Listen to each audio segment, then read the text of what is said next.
just got done watching the new Apple keynote and we got a bunch of new fun stuff, but of course my favorites are the iPhones. Now, these are not the new iPhones. And I feel like this year's update was really an update for the filmmakers, the photographers. I can't help but think that there's gonna be a lot of tech reviewers who are kind of gonna be like, you know, basic updates, nothing really got updated. And then for us filmmakers, photographers, we're just gonna be like, yes, finally. And really, I think for me, there's two big features that I'm really excited about. First though, all of the cameras got upgrades, and most importantly for me, the ultra wide just got better. They said they improved the low light performance by 92%, which is really where the ultra wide was lacking. We all know how mushy it got once you didn't have enough light, but I just love the ultra wide look. It's a great lens and it's really good for vlogging and YouTube filmmaking. It's about the same field of view, so I can really easily just like film a couple clips on my iPhone on the ultra wide and mix it in with this footage, and most people probably don't even notice nowadays. Macro capabilities on the ultra wide also up to 2 centimeters, so that's really cool. And I actually didn't know this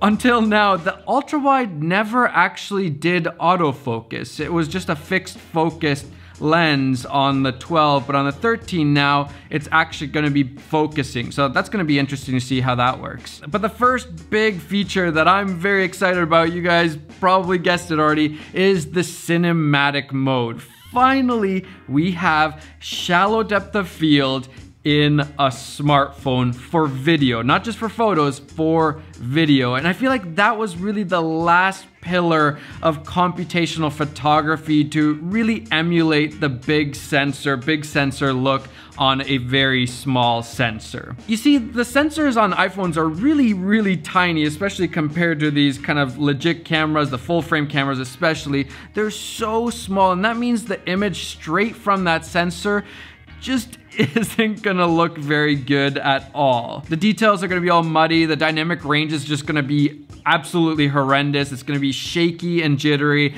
and pretty much no depth of field at all. But, and this has really surprised me in the last few years, through computational photography, we're able to get super stable footage from a smartphone. The image, the details look way better than they should. The dynamic range recently got absolutely nuts on the iPhones, to the point that the dynamic range is better than on pretty much any pro level camera, which does a lot to make the image look much better and much more high quality. A dead giveaway of just a cheap camera, cheap sensor is low dynamic range. And finally, now I've been talking about this for so long. Last year I was raving about it, especially when I heard about the LiDAR on the iPhones.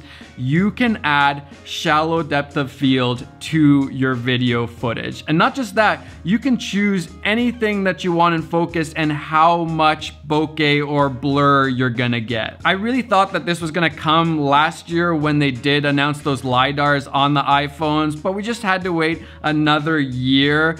Although I am a little bit reserved. I never want to get too excited.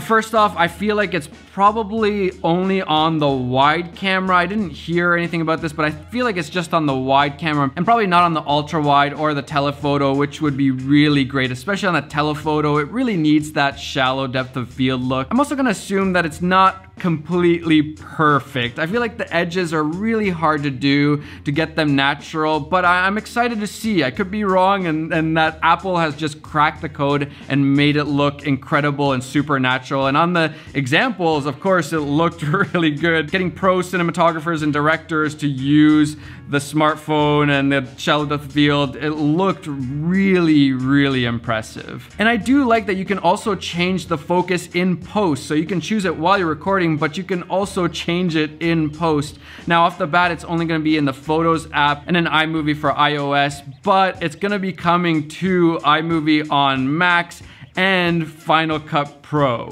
That's pretty interesting. And the second big feature that I'm looking forward to, it was kind of like a sleeper announcement, it was kind of just like a little side thing, was that we're gonna get ProRes in the iPhone.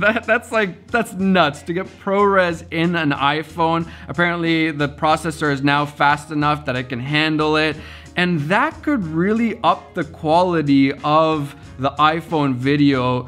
I'm really curious to see, because I've seen what it can do. For example, on the Insta360 One X, the ProRes footage looks so much better than the regular codec. So I'm pretty optimistic that it's gonna look quite a bit better, and also it's gonna be way easier to edit with. Certain programs like Premiere really struggle with iPhone footage, and I feel like with ProRes it's just gonna be so much easier to use. And again, that makes a big difference, because smartphone videography, photography is all about convenience, and if it's not convenient to edit with, then that drops the convenience of using a smartphone. But ProRes, I'm really looking forward to it. Software might have just made these pro legit cameras obsolete. Now, it's not gonna be obsolete for us pros that are doing this right now, but for the newcomers, the people that are just learning, getting into filmmaking, they're gonna pick up their iPhones and they're gonna get so used to the tools that you have straight inside the iPhone that they might not ever even end up graduating to this, especially with the technology going forward. So that's what I mean by software might have just made these obsolete. And we see that in the TikTok generation of filmmaking, and I'm really surprised that companies like Canon and Sony haven't gone further to start incorporating computational photography into their cameras, because I think that's the only way that they're really gonna keep up with the crazy advancements that we're having in the iPhones. The difference in quality between this expensive big piece of gear and this small, much cheaper iPhone, it's gonna start getting smaller and smaller to the point where, again, this might just become obsolete. We might be the last generation that uses these big cameras. Imagine that. I don't know, might happen. Let me know what you think. Those are my thoughts. I'm very excited.